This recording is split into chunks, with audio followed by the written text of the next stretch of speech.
It's hard because there are not a lot of sex positive, kink affirming therapists out there that are also, well versed in non-monogamy. And so a lot of my clients and I run in the same circles. And it's actually very often that I will run into clients at a play party or a mixer or something like that. And that's a conversation that we have to have, is like, how do you want to handle this? And obviously we don't engage or be near each other really, but it's like, do you even want to acknowledge each other's existence? And ultimately it's up to the client, because that's what the law says. So they get to decide how they handle it.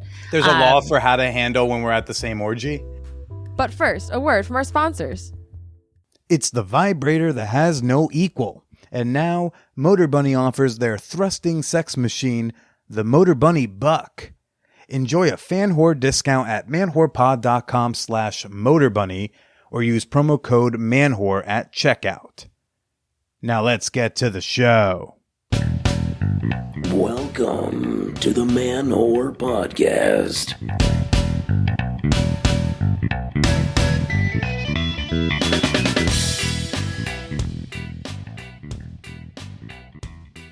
What's up, all you peepin' Toms and Jill and Janes? Shout out to the Frisky Fairies and Subby Hubbies. This is Billy Presida, and you are listening to the Man Whore Podcast. Hey, welcome, sluts and prudes alike. Thank you for showing up for another sex-positive conversation on dating, relationships, love, and the occasional butt stuff. This week on the pod, I have got on the very fun and very kink-affirming, poly-friendly, residential, sex-positive therapist, Rachel Wright. Love her on Instagram. She's very fun over there. Had such a blast chatting with her. I'll get to her in a little bit. You know, you love a good expert person with a theater background. Makes for a great guest, right? Yeah, Amanda Loy a few weeks ago, same thing. Can we talk about money for a second? I don't make a killing doing this podcast, but I hustle together a living. That doesn't involve me having to go to an office on Tuesdays where I have to listen to Cheryl tell me about her big trip to the Cheesecake Factory, right? It's just a life I never really wanted. And I always make sure to pay my taxes.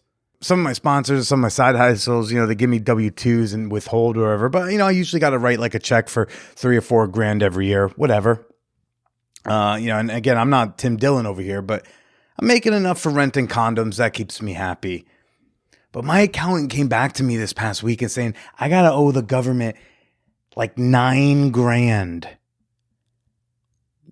Say what now? She knew she was giving me bad news because she called me right away as soon as I just said, hi, I'm confused. She was like, hi, what do you need? Can I soothe you? Do you need to be petted? And I'm like, oh my God, are you my accountant or my lover? Because right now I could kind of use both. Apparently I made too much of the wrong kind of money somehow. And I didn't spend enough money on the right stuff for work. Oops. I tell her this can't be right. I'm like, what's going on here? And it's like, oh, well, apparently I also made like $4,500 on the stock market, which is weird because I'm like break even on my portfolio. I'm so bad at the stock market that I owe thousands of dollars on money I didn't make.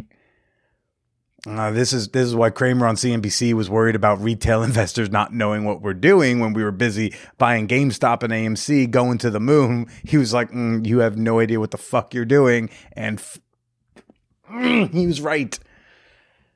There's some sort of wash sale rule that I did not learn on Reddit when I was busy getting stock advice from people who call themselves apes. I guess that has something to do with like selling stocks at a loss, but then rebuying a similar stock or the same stock too soon, so then the loss doesn't count.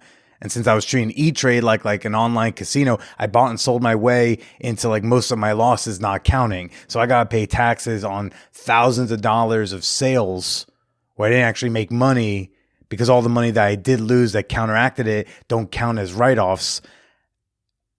Join my Patreon? I'm not good with money. It's a good thing that the U.S. government's a good creditor to owe money to, but like motherfucker, $9 grand?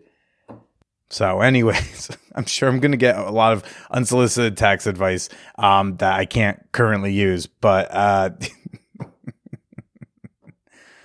It's a good thing I'm good at sex and talking about sex and troubleshooting my mom's printer. 'Cause they're not very profitable, but they typically get me through life okay. Except now I might need to sell my pegging virginity for like about $9,000.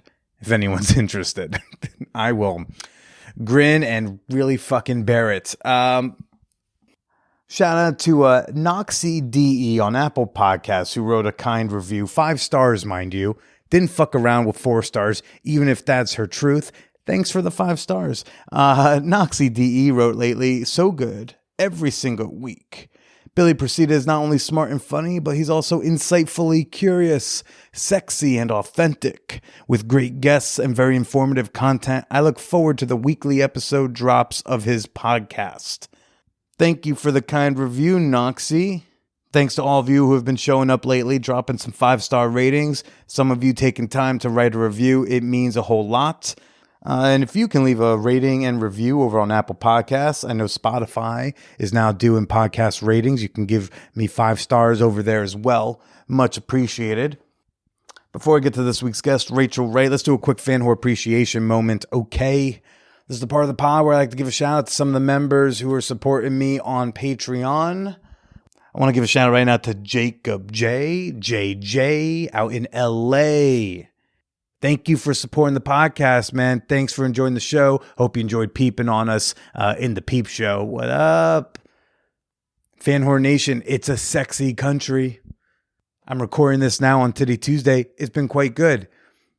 Which, by the way, folks, this hasn't been too much of a problem, except someone was being pissy lately. To be in the peep show, you cannot be anonymous to me. I gotta know who you are.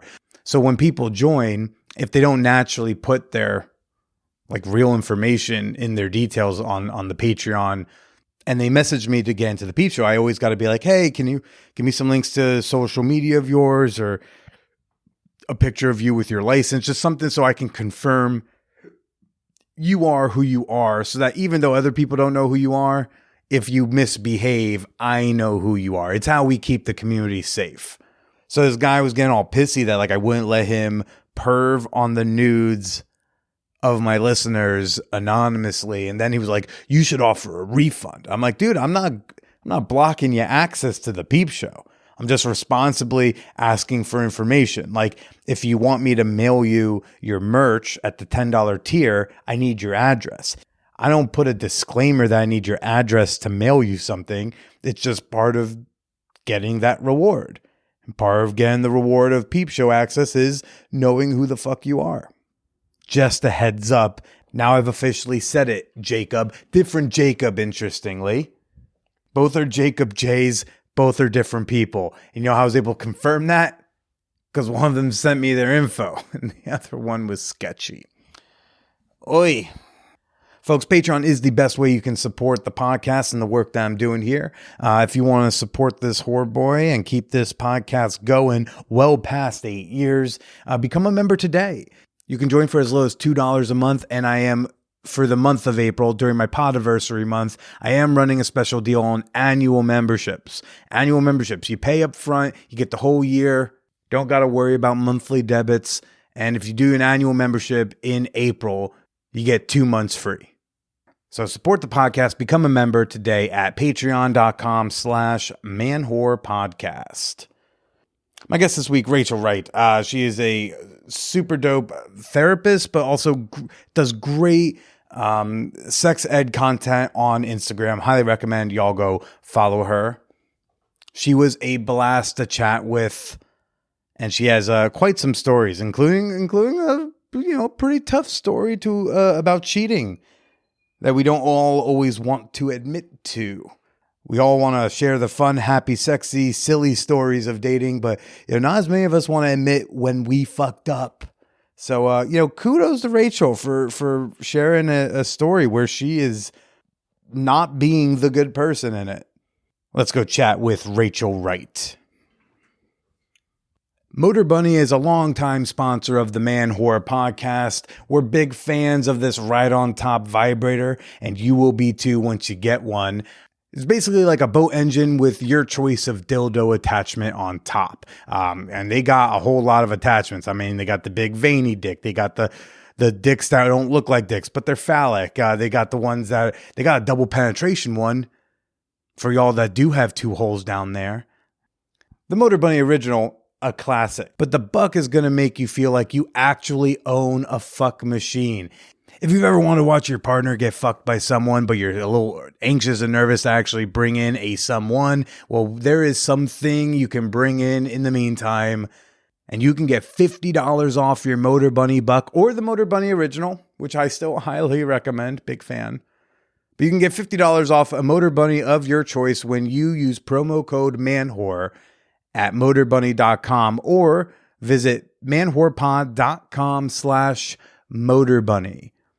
They did tell me they want you to use the direct URL, but for some reason you can't remember manwhorepod.com/motorbunny. Just remember promo code MANWHORE.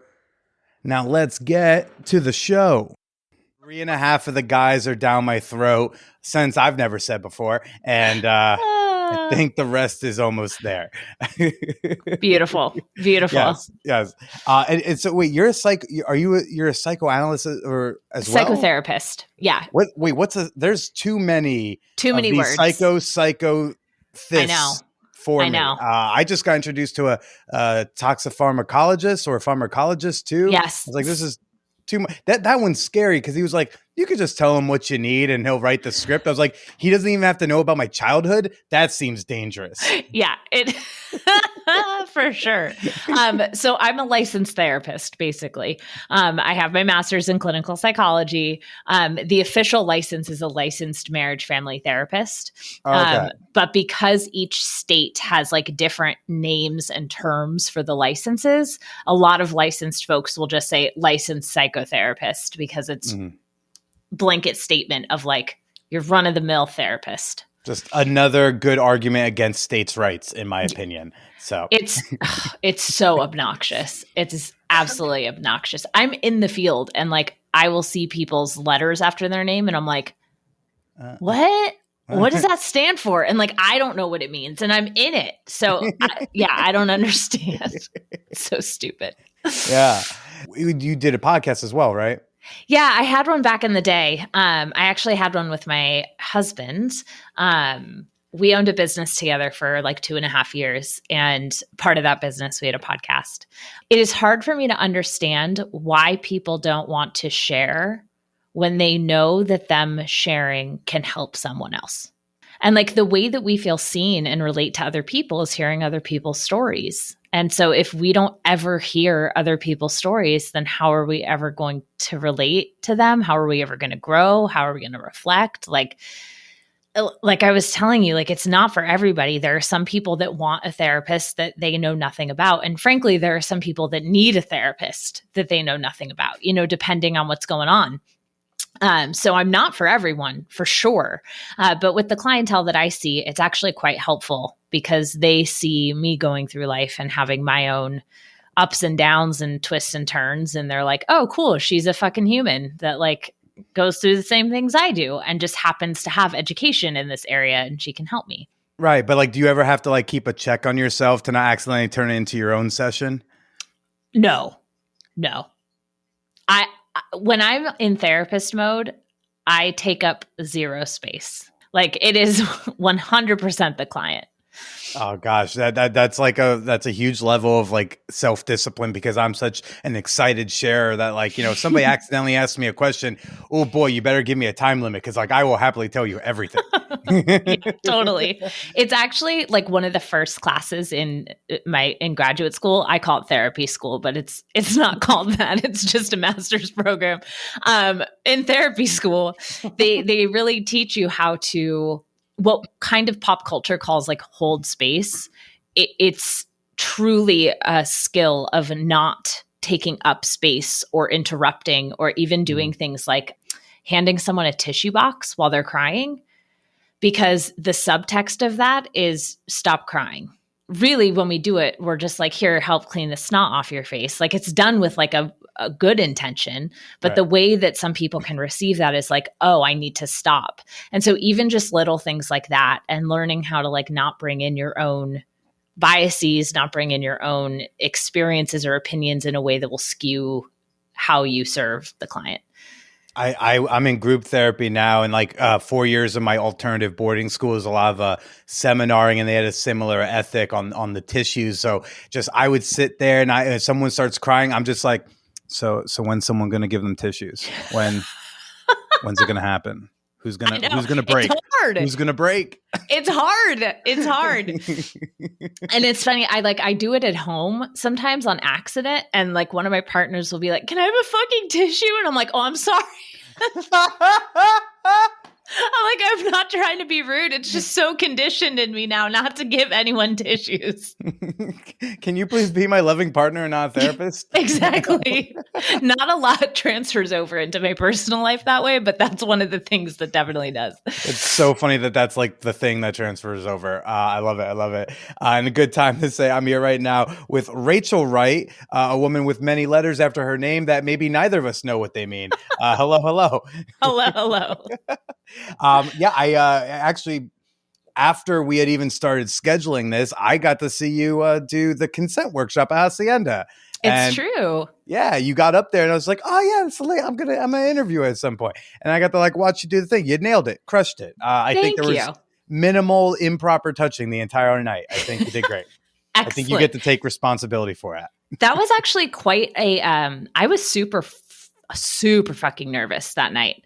It was the first time in my life that my career and my personal life like crossed over, because I was at that party as a participant of the party. And yet I was in this role of teaching and helping, which is my job. But then when I was done with it, I was just a participant. And so I was like, I guess I'm getting up in my little leather subby outfit to talk about consent. Yes, I'm that same therapist that you follow on Instagram. Like it was I'm like sweating talking about it now. I was really nervous, and I don't typically get nervous for stuff like that, but it was one of those like worlds blending together moments that was a very vulnerable feeling. Yeah. How did it feel to do the first, that's the first time you've done that? Yeah. For Hacienda. So how did it feel? Like, how did it feel being up there doing the thing and then getting off stage and being like, someone spanked me? Like, it was that's exactly what happened. How'd you know? It was really it was quite exhilarating. I was flying very high. I am also a theater kid. Mm-hmm. So like being able to like role play scenes of consent with my partner on stage is very fun. It's a blast. I was sitting there like I was almost uncomfortable because I was like, I think we were supposed to do this like a week after originally. So I was just like, am I supposed to see her like this? Like, is this? See, that's what I'm talking about. That's what I mean. Like I talk about fuck for a living, and yet even I'm like, should I go introduce myself? Is that going to be uncomfortable for her? Is it going to be weird if she knows I saw her fuck? Like, is this like, I was like, oh, maybe I should keep a distance. No. And like I have clients, it's hard because there are not a lot of sex positive, kink affirming therapists out there that are also, well versed in non-monogamy. And so a lot of my clients and I run in the same circles. And it's actually very often that I will run into clients at a play party or a mixer or something like that. And that's a conversation that we have to have is like, how do you want to handle this? And obviously we don't engage or be near each other really. But it's like, do you even want to acknowledge each other's existence? And ultimately it's up to the client because that's what the law says. So they get to decide how they handle it. There's a law for how to handle when we're at the same orgy. There's a law for how to handle for outside of session anywhere. This happens to be, yes, at a sex party. What do you find that they usually want? Usually it's, I want to say hi. I think that it's, it's kind of like seeing your teacher at the grocery store when you're a kid. You're like, oh, they're buying frozen peas. Like, oh, they're a person outside of the classroom. And so I think that it's like, it's kind of one of those things. And I'm someone who would much rather like name the quote unquote elephant in the room. So I prefer to like say hello and then like go about separate things. But yeah, it's really interesting because that was not the case when I was practicing in San Francisco. There were a lot more kink and non-monogamous and sex positive therapists there. Yeah. Why is it that it's so hard to find that? I know I only got into group therapy because he was like one of two names someone in the community could give me, and he, only had group available. So I was like, I guess I'm in this. And I could I don't guess even who think that he's. is. You can guess who what? I could probably guess who it is because that's how small the community is. Like, But I don't even think he's that sex positive. Like his stance on OnlyFans is starting to make me want to leave. I'm like, we had a guy. I think I could say this because I'm not giving details on who. It's just like the last session, a dude found out that someone new he's been seeing has an OnlyFans. She finally said, "Hey, I want to let you know. It's been about 5 weeks. I have this thing. My face isn't in it. Whatever." And then he was like having a hard time, and everyone in the group knows I have an OnlyFans. And so I'm just sitting there like, oh my. Yeah. Bro, get over it. Like, yeah. It's hard. It's but hard. the therapist is barely on my side. He's just like, well, these things are kind of dirty. That's what makes them hot. And I'm like, do I have to educate you on like how desire works? Oh, see, that's so frustrating. And that's why it's worth having the awkward conversation at the sex party of like, hi, we're both here. Because the rest of the time in session, they don't have to explain why they have an OnlyFans, or they don't have to explain why they spent X amount of money on kink supplies. It's like there are things that I have heard so many stories of therapists even saying things like, oh, well, clearly all the problems are stemming from being non-monogamous. Like, have you tried not being non-monogamous? And it's like, dude, no, like that's not what's happening here. Yes, non-monogamy can open you up to a new slew of emotions and experiences because our culture is so mononormative, but it's not the non-monogamy that's causing issue. It's just shining light on things that we need to work on anyway. All the other dudes in this group who are monogamous, you don't tell them, oh, that's not working. Have you tried non-monogamy? Like, right. Come on. No, if we did that equally, I guess I could kind of get behind it. Yeah. But like we don't. So it's not cool.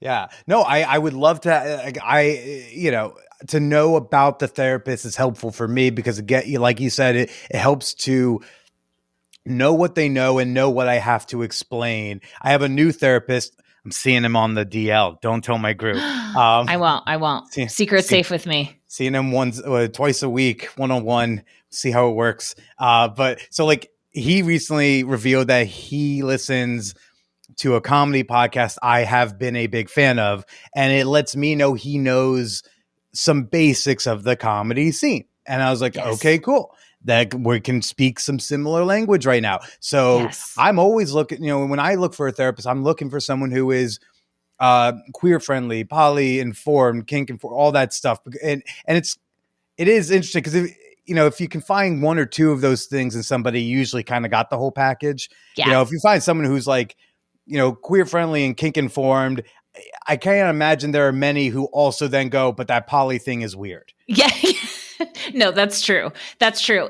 The only thing is there's a difference between being non-monogamy or polyamory informed and then being polyamorous or non-monogamously educated and like actively understanding.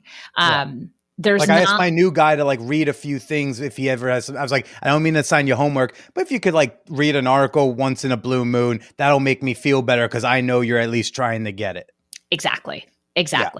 Yeah. And for me, like it's important that I think it's important that my clients or potential clients know that I am non-monogamous. So if that goes against their own set of morals or whatever, they can decide if they want to work with me before, and they're not coming in and then like 15 sessions in, they're like, you have 3 partners?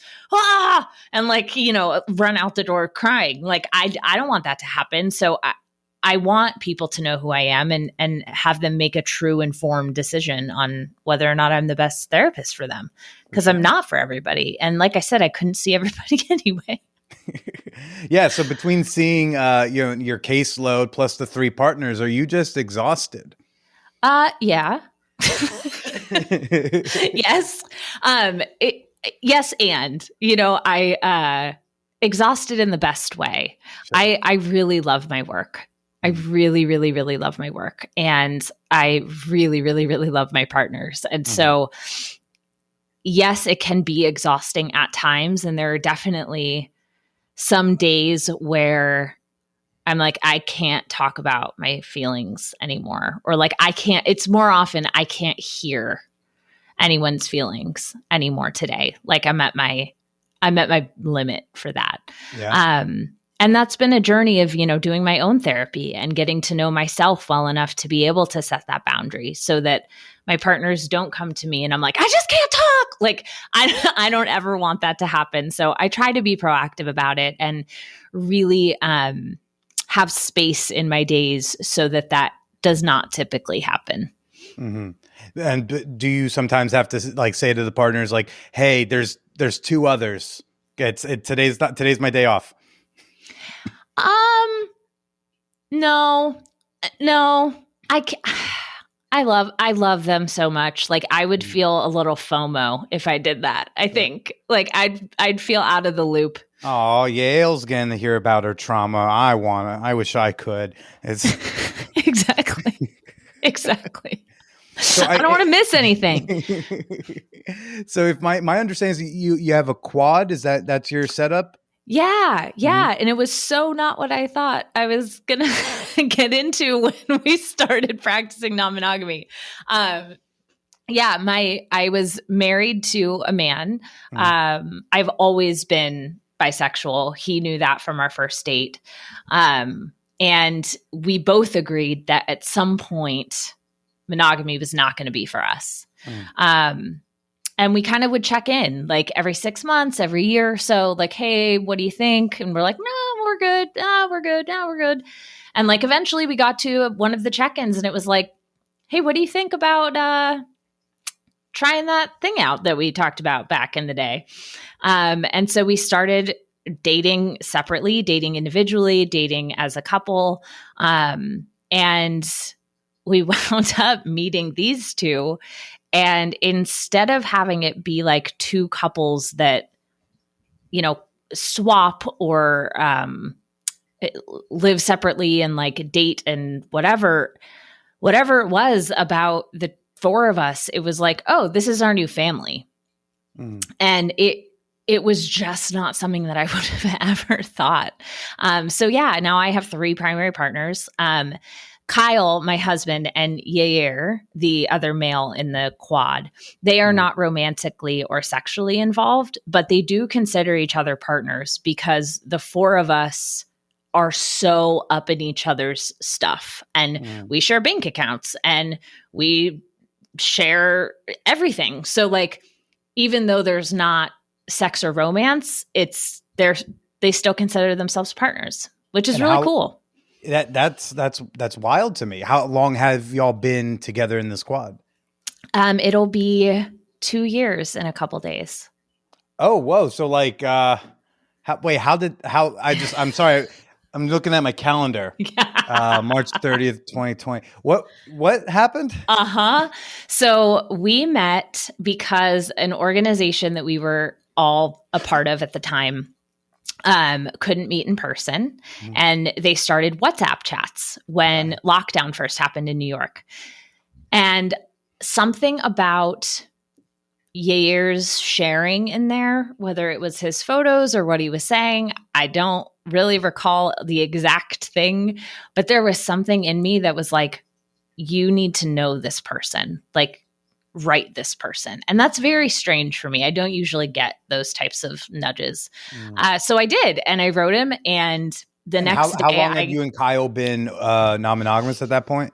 Let me see. That was maybe like 9 months. Okay.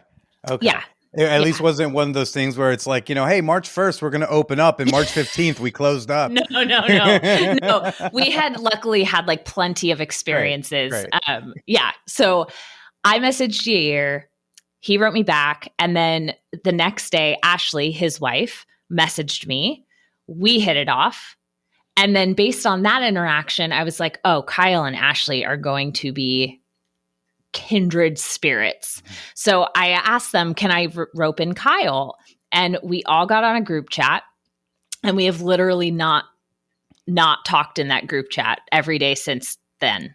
Aw. So we dated at the beginning of the pandemic and we couldn't touch each other. We had dates outside 6 feet apart. You did those. Yeah. See, I was Yeah. just like, I guess I'll take a break. Well, that was what most people did. And But you were like, frankly, this is strong. I gotta meet these people. it was too, the pull was insane. Mhm. I really can't even, I've never experienced anything like it. It was like I moved mountains to be able to go see them. Kyle and I were living with my brother and his girlfriend at the time in Brooklyn. And, when we wanted to stop being 6 feet apart and have some physical contact, we had to get an Airbnb and quarantine for 2 weeks after the physical contact before we could come home. Right. So yes, we did a lot. And because of that, we built a really incredible foundation of just talking. We talked for fucking hours and hours and hours and hours before we could even touch fingertips. Yeah. So it was really, really unique, really cool. And here we are. I might compare that to I was thinking about this recently, the daytime date where there's no sex afterwards. The woman I've been seeing, we had 2 or 3 dates in the daytime. There was other than kissing at the end of the date, there was no let's maybe we go hook up. No, it was all daytime. So it's actually just talking and getting to know each other, not talking and figuring out when to invite someone home. And I think there's just a different base you build. Not that one's better or No, than another. Just yeah. that just idea. There is a wholesome base that gets built when it's like that. And I agree with you that one's not necessarily better than the other. Mm. I, however, am a very physical touch person. I'm even with friends, friends, family. I said I was a theater kid, right? Yeah. I'm just, I talk with my hands. I touch people that I'm talking to. So it was really, really hard not to give them a hug. And as things were progressing, we started I remember buying Ashley a sex toy as a surprise. And I was the note said we can use this at some time. We didn't even know. I hadn't even kissed her. And I was trying to kind of flirt and move it forward, without being able to, it was wild. How long between that group chat and finally the touching? I think it was 6 weeks, if I'm remembering correctly. Okay. Yeah. And was that first touch date, was that also a sex day, or was that first time just hey, we're going to go get coffee, but this time we can hug at the end? No, it was we want to have sex now. Okay. And what was that night like? I got to imagine it was explosive. Yes, it was. It was insane. We had a couple nights together. I think it was two or three. Yeah. 2 or 3 nights. Well, if you're gonna break the seal, get some time in. Exactly. And it was wonderful. It was just it confirmed everything that we were experiencing without any physical touch, and just affirmed the entire thing. And yeah, we've been together ever since. And it's not all sunshine and rainbows. We're all adults with personalities and needs and wants and feelings. And it's a lot of feelings and needs and wants going on here. But I wouldn't trade it for anything. And I love them so much. Aw, that's wonderful. Yeah, What do you date outside of the quad? We do.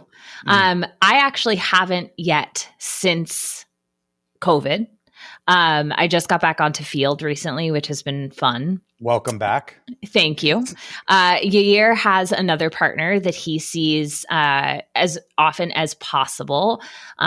She also happens to be a wonderful friend of mine, which is really cool. And Ashley and Kyle have not dated either since COVID. So we're kind of all easing in at our own pace, getting back into the scene. Absolutely, yeah, and going to the parties is certainly it certainly helps. Yeah. Gets you in there. How long have you been going to parties like Hacienda? Not long, actually. Kyle and I went to our first party, I think like 6 months before the pandemic hit. Mhm. And we only went to 2 before that. So not super experienced in that space. You know, it still feels very like, oh my God, we're at a sex party. There's people having sex over there. And like, it's really fun for me to feel that because of my work, I talk about so much and I have heard so much. And like, there's not much that can shock me or, there's just not much that's like, and so to have the experience of like, is really fun for me. Yeah, my girl's starting to like get some shock of this whole world a little bit, particularly in realizing in the dating of it all that it sucks sometimes to be out dating, especially among like polyland people, because I feel like there's some just extra elements there because you have like a different level of poser that kind of like sometimes goes through a scene. I gotta imagine you have some horrid poly dating stories. Yeah, I mean, honestly, most couple dates, except for one that Kyle and I went on together, were pretty icky. A lot of like, oh, we only date together and we only play together. And then we would start a group text with the 4 and like the guy would text me on the side. And I'm like, Oh. So that would be like a no-go. And that happened a lot. Just what do you think that's about? I don't know. People still want to feel like they are secretive. There's something about the secrecy that some people really enjoy.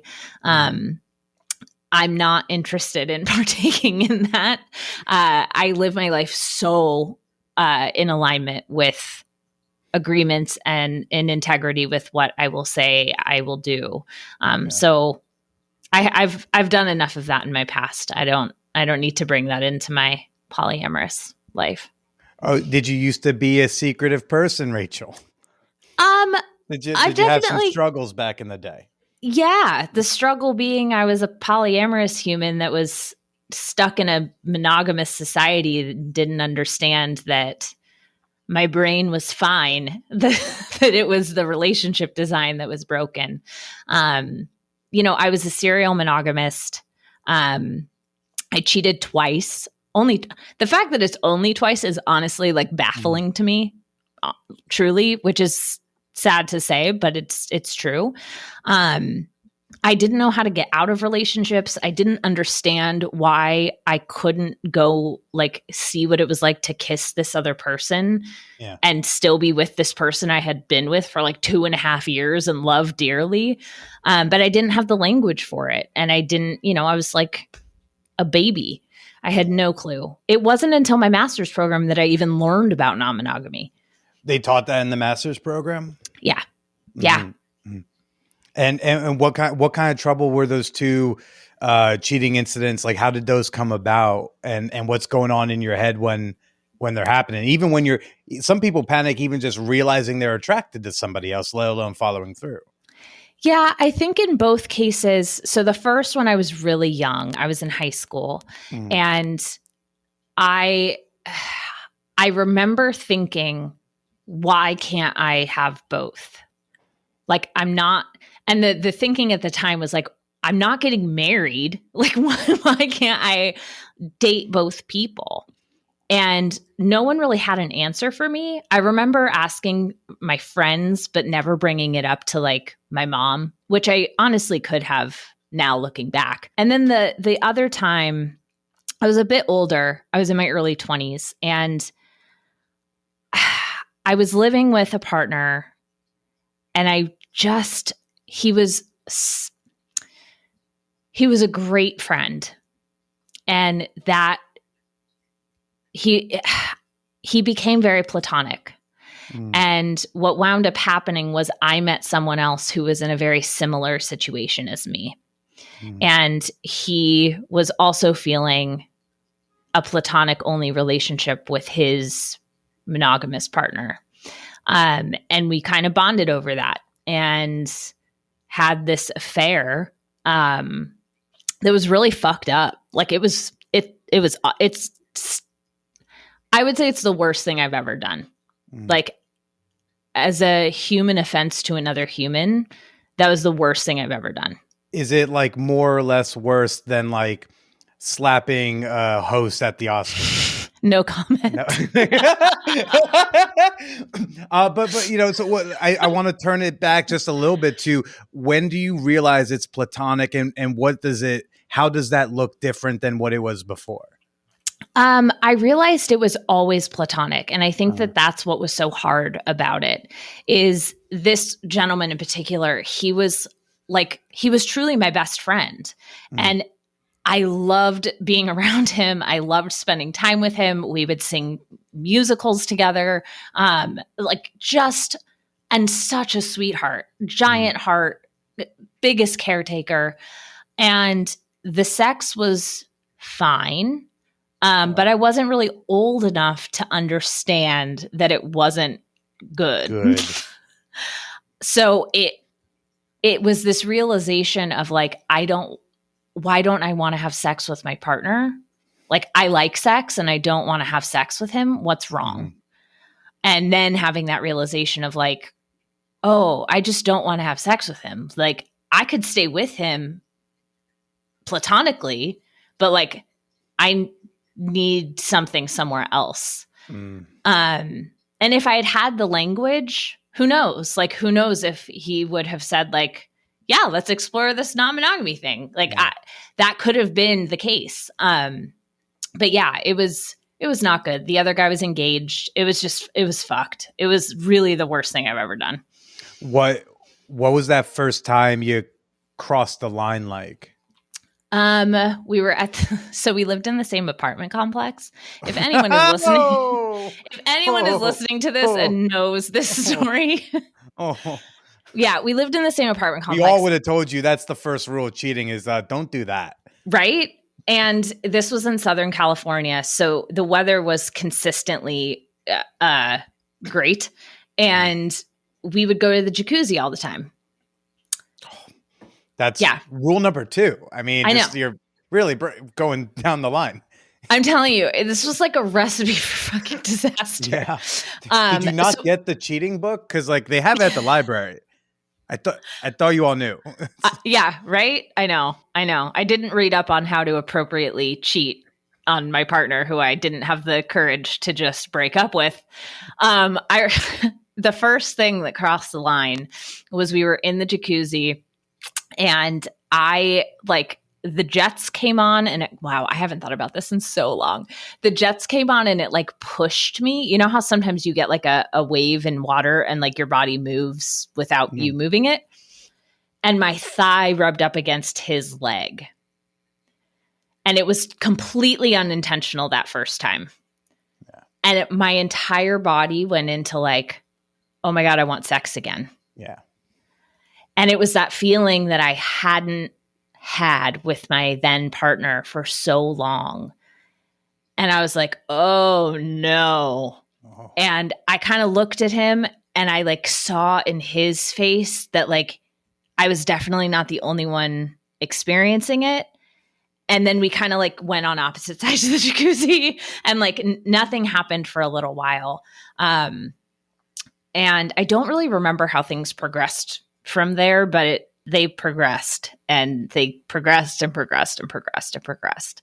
And I got out of that relationship because he found out that I was cheating on him, and I got what I wanted by hurting a lot of people, and it sucked, and it was a giant learning experience for me. How did he find out? Someone saw us in the apartment complex, because duh. Yeah, duh. And they shot him a text that was like, hey, check out where like Rachel's going when she says she's going somewhere. Put the boy out of his. Don't give the man homework before he gets heartbroken. Just tell him. I know. I saw Rachel with somebody. Don't make him have to go buy detective gear. And he's got like, oh. I know. And he's such a good guy. Truly I had to do a lot of therapy to not carry this around as like, you're a horrible person all the time. Like this cloud of like, what the actual fuck did you do? And so that's part of why now I'm so in integrity with agreements and honesty. And like, I know what that feels like to be in something dishonest, and it fucking sucks. I mean, I was having hives. Like, I started having panic attacks. Like, my body is not built for secrecy and lying. I just can't do it. So we're playing poker together. I gotta imagine you have some thoughts. I gotta imagine you've got comments. And the best place to share your comments, your questions, your criticisms of the episode are in the episode discussion channel of the Champagne Room. Connect with hundreds of fellow whoreheads in our open to all, super free Discord server. And to help you start the conversation about this week's episode, I've got an episode icebreaker for you. Visit manwhorepod.com/Discord right now. Open up your app. Get on into the episode discussion channel. You got the Champagne Room open? You're in Discord? Yeah? You got to set it up okay? I think you're ready. Okay, here's the episode icebreaker for this week. Pop on into the channel. Share your thoughts. Give us your cheating stories. Whether you were the cheated or the cheated upon or the third wheel, the cheating accessory. I've been a cheating accessory before, I'll admit. Maybe you'll get a good laugh. Maybe you'll get some support. Maybe you'll get the nice feeling of knowing that you're not the only one. Again, share your cheating stories today at manwhorepod.com/Discord. All right, now let's get back to Rachel Wright.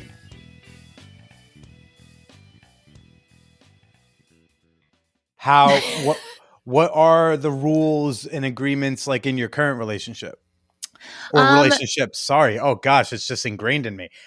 See that? Yeah, totally. We don't really have rules. So rules, when I teach about non-monogamy, I typically will say that like rules are above us, like the law, and like a teacher sets rules, and agreements are between us. There are two people or more people than two agreeing to something. So like one of our agreements would be using protection with people outside of the four of us. That's a really strong agreement, and then there's like ones that change and we come back to, or adjust. I just recently made a newish agreement with Yair about letting me know when he's on his way home from a date. For some reason, I was getting very anxious around not knowing if he was like home and alive. Like, what if he was in a car accident and I'm asleep and then I don't know until the morning? And so like just getting a text that says like, hey, I'm on my way home, totally got rid of that. So now we have an agreement that he shoots me a text. And for contrast, Ashley didn't need that. She didn't need the I'm on my way home text. And so you don't need the I'm on my way home text from Ashley. Well, she hasn't dated yet. So I don't know. Okay. Yeah. Gotcha. No. I think I probably will. It's definitely like the old Jewish mom in me that's like, please text me when you're on your way home. Are you dead on the side of the road? Yeah. And that comes from something not even having to do with non-monogamy, right? That's just like in general, if you're out past midnight, tell me when you're on your way home because I love you. Like, aww. Yeah. So that's an example of a couple. Do you all have any agreements that like aid anyone in managing their own jealousies? For example, like I know of couples who might say like, well, no sleepovers, or like generally let's not do sleepovers because like the idea of you snuggling with someone makes me feel a little like hurt or whatever. Like, do you guys have anything like that? So we try not to create agreements that are to avoid uncomfortable feelings. We try to talk about the uncomfortable feelings and work through the uncomfortable feelings rather than trying to limit the behavior of one of us in order to avoid it. So we'll definitely talk about it. We will ad nauseum. I mean, literally, we will talk for fucking ever about certain things. And that is still worth it to all of us than to just say, Don't do this that. is too uncomfortable. So no. Mhm. Is there an example of something you might work through that you otherwise could have had this particular rule for, but instead of having this rule, you said we're going to talk about it? Yeah. The first thing that comes to mind is actually what was pre Yair and Ashley. Kyle and I had a no sleepover rule. Mm-hmm. And we did that at first because of exactly what you're saying, like the idea of kind of this like overnight snuggle robe. I don't even know what, I don't know. Wow. And that changed very quickly. Yeah. That changed very quickly. One that we never changed until Yair and Ashley was Kyle and I had an agreement that we would never host. So like our bed was our bed, and nobody would come over. That changed very quickly with Yair and Ashley, but it didn't before. I had a partner for like 6 or 7 months, and every other week we got a hotel room and would have a sleepover. Yeah. And it was great. We went to the same hotel every time. He called the gift shop area our pantry. You know, it was like, it was a really fun thing. And yeah, I mean, looking back on it, it was absolutely definitely to avoid feelings of discomfort, but we don't really do that anymore. My partner, she's very new to non-monogamy. We've been seeing each other about 10 months. And, one of the things I always keep reminding her is that like any agreement we make doesn't have to be a forever agreement. Yes. Both like on my end, where if I feel like it's restrictive, I can always remember this is not a forever thing. Yes. We can always revisit this. And same on her end, I'm like, if something feels icky after a few times, don't freak out. We just come, we can talk and renegotiate. I mean, I feel like the word negotiation can feel icky when it comes to relationships, but I mean, like, that's what it is. Like we're renegotiating the contract, the terms of this relationship or these relationships. 100%. So like, for example, why did the sleepover rule get overruled? I really wanted it. Mm-hmm. And so I fought for it. Yeah. And, Kyle was gracious enough and courageous enough to have that conversation and to really work through what was coming up around why not.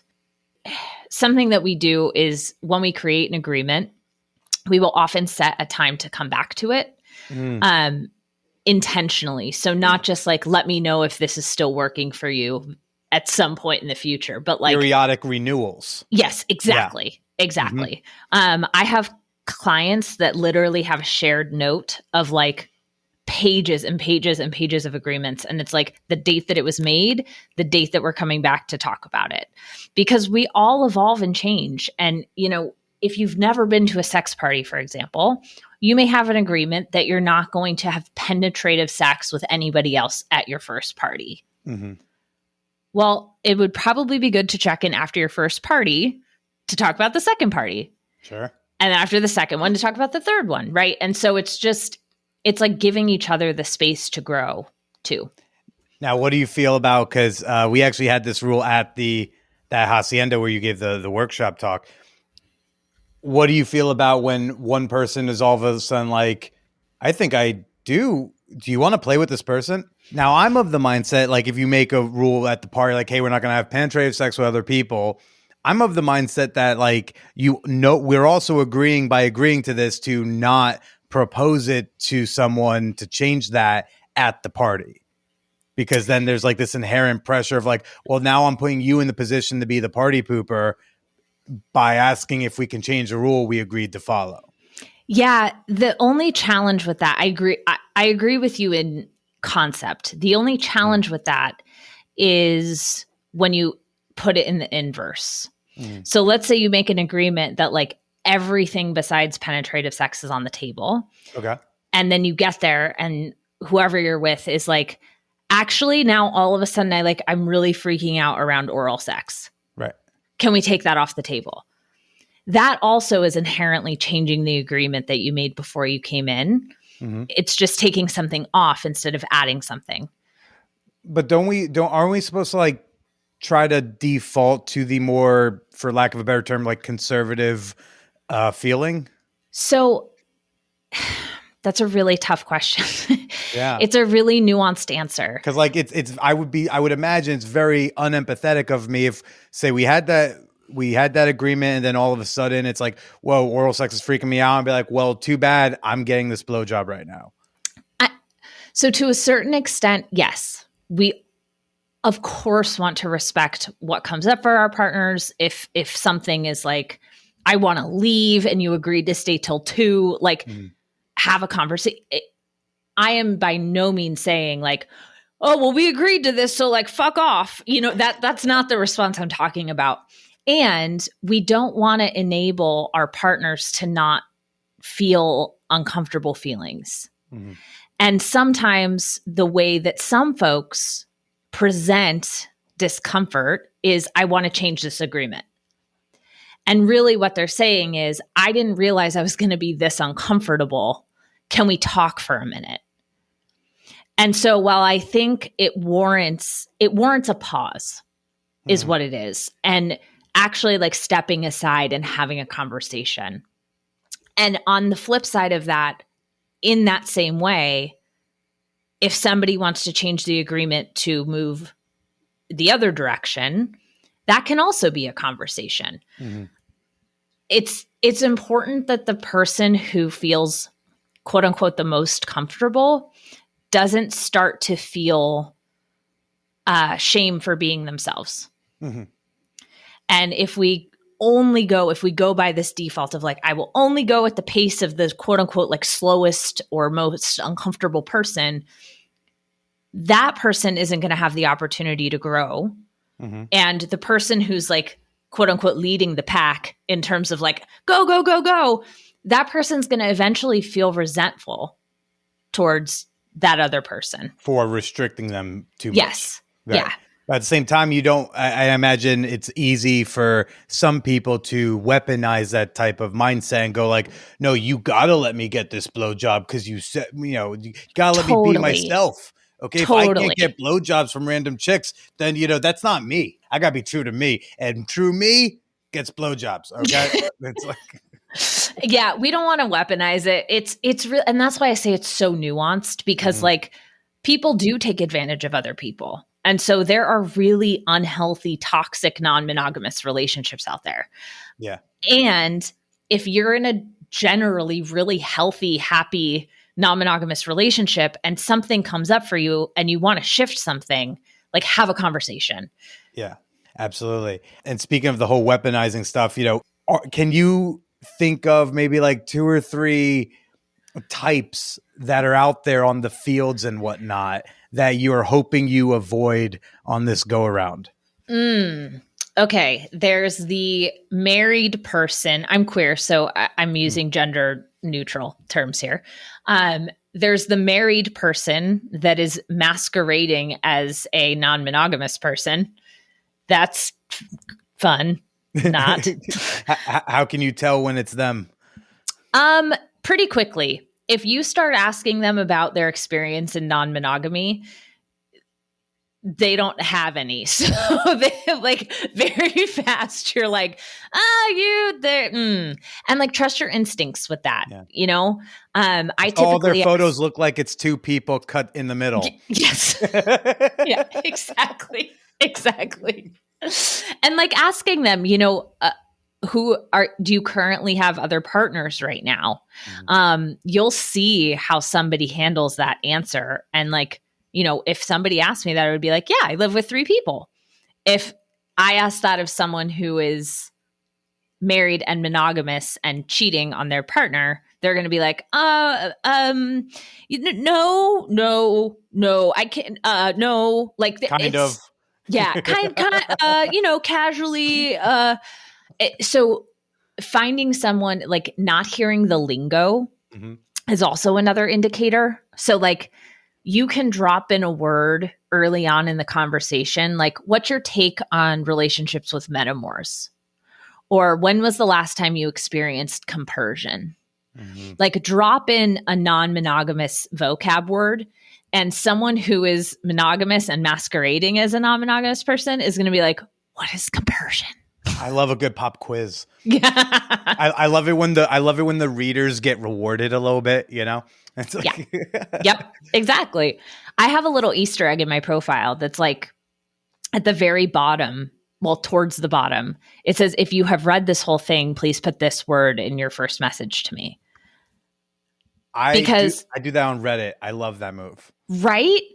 Because how many people just see one photo and they're like, oh, swipe or heart or whatever. And then we start talking and they're like, you have 3 partners? And I'm like, dude, you what? Come on. Or like the people who asked me right away, like, what do you do for work? It literally said the first word in my profile is therapist. Like, what? So that's actually the second type of person is like I am all for whatever type of sexual relationship you want to have. If you want to like go have stranger sex, that's cool. I want that person to care about me as a human. If a person can't read 4 sentences about me and are like, oh, I'm just looking for sex, what, I have to get to know you? Like, I mean, if you consider 4 sentences getting to know me, I guess then yes. This but isn't like a glory hole, man. Like this is real low shit. It's like, exactly. So yeah, that's the other type that I would be kind of wary of. And honestly, just anybody who you get a little spidey sense of like something's off. yeah. Something is just off. Like there are so many wonderful humans out there. And if you're getting the sense that like something is going on, just like, no, move on. You know, there's great people out there. And when you click with someone, you will click with someone. And it's fun to text back and forth. And it's fun to be in conversation and you feel seen. And they put the word that's in the middle of your profile in the first sentence. And they do all these things and you're like, okay, that's someone who can now treat me like shit in bed. Like, you gotta earn that. And if that's your thing.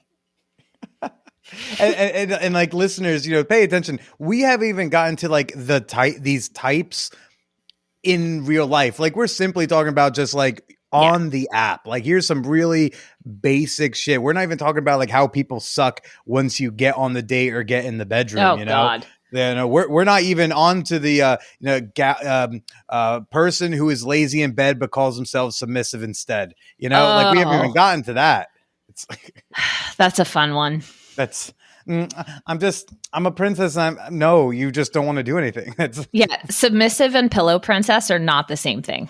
Right. The fake subs and the fake doms like really deserve each other. Truly, like go off and live in fake DS land together, please. How do you manage including the, you know, queerness, the non-monogamous, and the kink into your dating practices? I'm really upfront. Yeah. You know, one of the things that I love about non-monogamy is that we get to meet people without the box put around us already. So like in monogamous land, you meet someone with a context. You're like, I have a person who you will like to talk about work with, or like, here's this new friend for you. Or if you're dating, it's like, I think there's a potential partner for you. Like you meet someone and there's already this context, this box around like what the relationship is supposed to be. And one of the things I love about non-monogamy is you can meet a human and figure out what is there. So whether that is I go out on a coffee date and I meet a new theater buddy, or I go out on a coffee date and meet a new dom, or I go out on a coffee date and meet, you know, someone that I talk to once a year at the Super Bowl. Like, I don't even know, but like, it doesn't matter. It just, you get to show up as you. And then if they show up as them, you get to see what is just naturally there. And that's like, I think that's my favorite thing about non-monogamy. I've been saying that a long time. It's inappropriate to try to make a fuck buddy into a long-term romantic partner, and be inappropriate to treat someone who should be a long-term romantic partner just as a fuck buddy just because it was on that app. Like, just figure out what that chemistry dictates this is gonna be. Exactly. And so it's the same thing for my queerness, for my kinkiness, for, whatever. It's like, let me just meet the person. And if we get to that topic and then we start talking about it and we align in that way, great. But like, I don't have an interest in trying to find like, you have to check all 7 boxes of these things before I will go to Starbucks with you. Like, no, just like be a good person and we can get coffee. I was supposed to have hot vax summer, and then you meet someone who you're cosmically connected to. I'm like, well, fuck, I guess I'm being in love. Like, why? No, I'm not gonna just like be like, oh gosh, I want more, but I'm just no, just because my intention was to see if maybe we're gonna have some fun sex doesn't mean I'm gonna close myself off to every person, including people you think you're gonna go and fuck, and there's no sexual chemistry, but you're like, this is a good friend, this is gonna be a buddy. Yep. Yeah. I have so many people in my life that I consider friends who I went on dates with. And that is how we met. And whether there was physical contact or not, frankly, hasn't really mattered. It's like, even if there was physical contact and then we're like, oh, that was great. You want to be friends? Like, right. Or there's not. And it's like, hey, there's just not that sexual chemistry here. And like, you're super fucking cool. And I like hanging out with you. Like, do you want to come over and watch a movie next week? Yeah. It's so freeing. It's so freeing. Absolutely. Now recently, there has, and I have not designed it this way, just happens to have been, we've had like a month or two of a lot of non-monogamy, poly-oriented episodes. And something that's come up, and it's a fair point, is that you do notice that there's like a trend to kind of paint the rosy picture and, there's conversations you got to have, but it's mostly great. Right. So I'm going to, out of fairness to the concepts, what is something that is really difficult about polyamory for you? Thank you for asking this, because I agree with you that it gets painted very rosy. And just like there are really hard things about monogamy, there are really hard things about non-monogamy.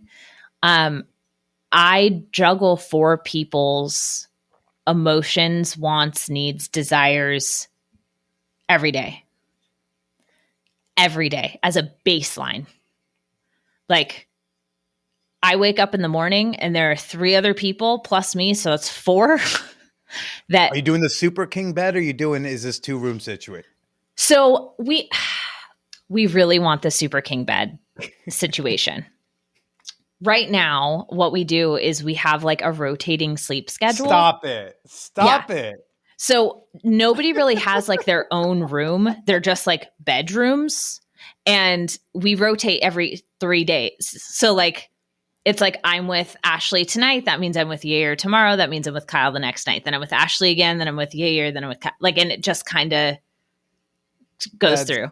That's a different level. I don't think I've ever even heard of that. That's fantastic. That's incredible. But sorry, back to the negatives. We were trying to see, even within that, I'm just like, oh, look how cool that is. I know. But so let's look at the logistics behind that. Every 2 weeks, we have a family meeting, where part of which is scheduling. And it is literally on the calendar who's sleeping with who what night. Because if there's a date with that person, you don't want to then come home and sleep with someone else that night. You want to come home and sleep with the person that you went out on the date with. Right. Then what if that upsets the sleeping rotation?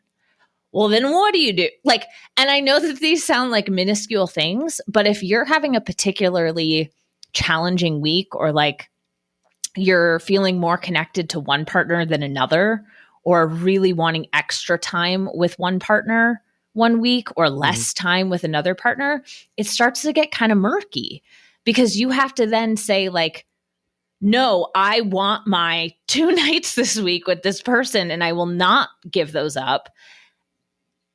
And like, that's hard to do. It's for me, I consider myself a recovering people pleaser.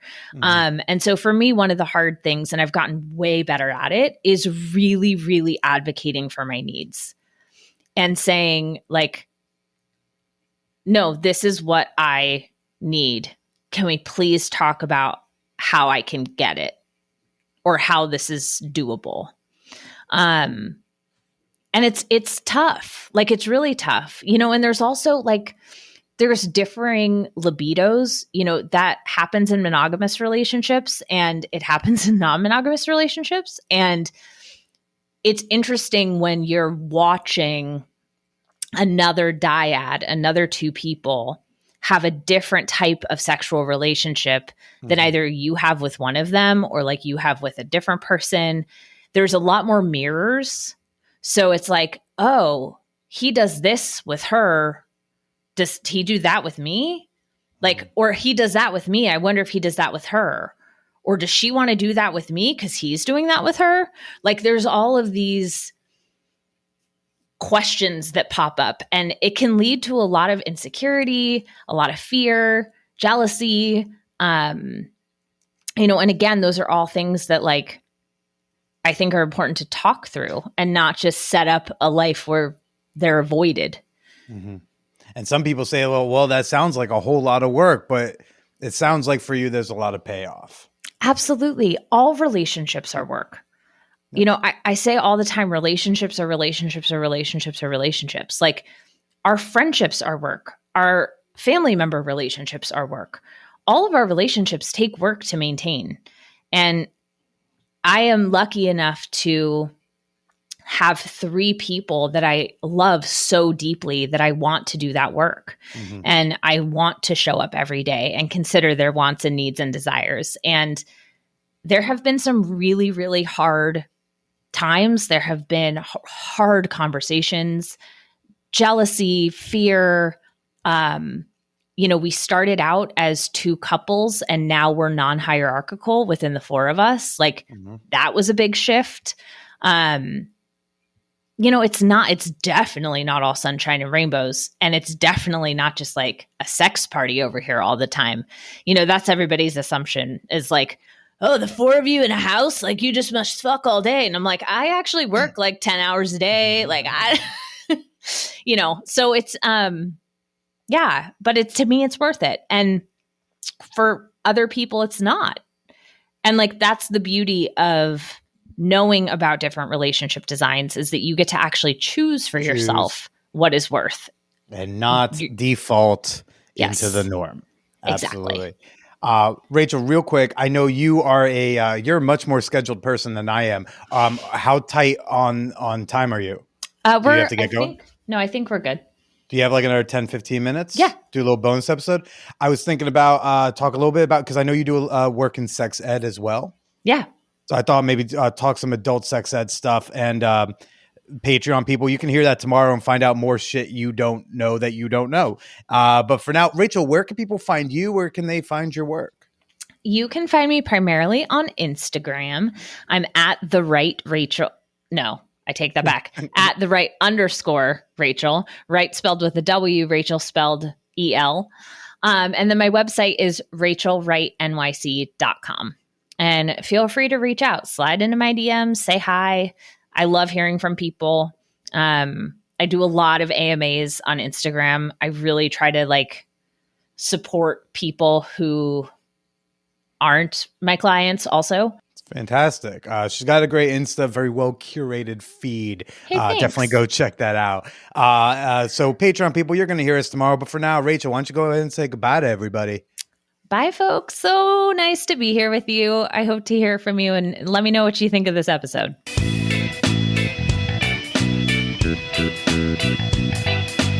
Again, Patreon folks, you're going to hear my bonus episode with Rachel Wright tomorrow. We're talking all things sex ed.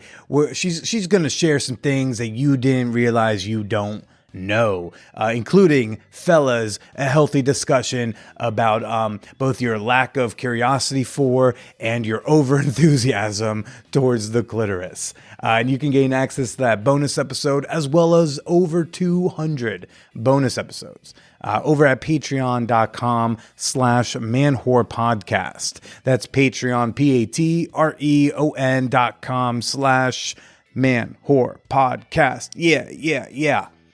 Not the yes. Don't put that in the URL. It won't bring you there. Thanks again to Rachel Wright for coming on. That was super fun. Would again love to know your thoughts about this week's episode in the Champagne Room. You can pop on into the episode discussion channel and drop your thoughts there. And you can also connect with like-minded listeners in a variety of channels about all sorts of topics. Share photos of your pets, talk about wellness, debate about gaming or politics.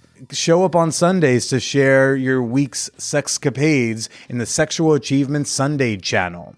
Introduce yourself today at manwhorepod.com/discord. If you need some help with something, I can give you my unqualified advice. Just shoot me an email at manwhorepod.com@gmail.com. Of course, you should be following me on Twitter and Instagram. Those are my main handles. I'm on Twitter at @TheBillyPresida. I'm on Instagram at BillyIsPresida.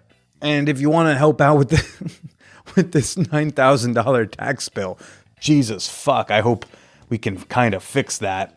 If you want to help me out with that, you don't like the Patreon thing itself, though, I do take Venmo and Cash App and crypto. My Venmo and Cash App are in the show notes. My crypto wallet, I've never received money that way before, but if you want to be the first, I'll give you whatever is the info you need for that. Billy, shut up. Do the thing. Yeah, let me say those words so I can run away from this microphone. Everybody, hey, stay slutty.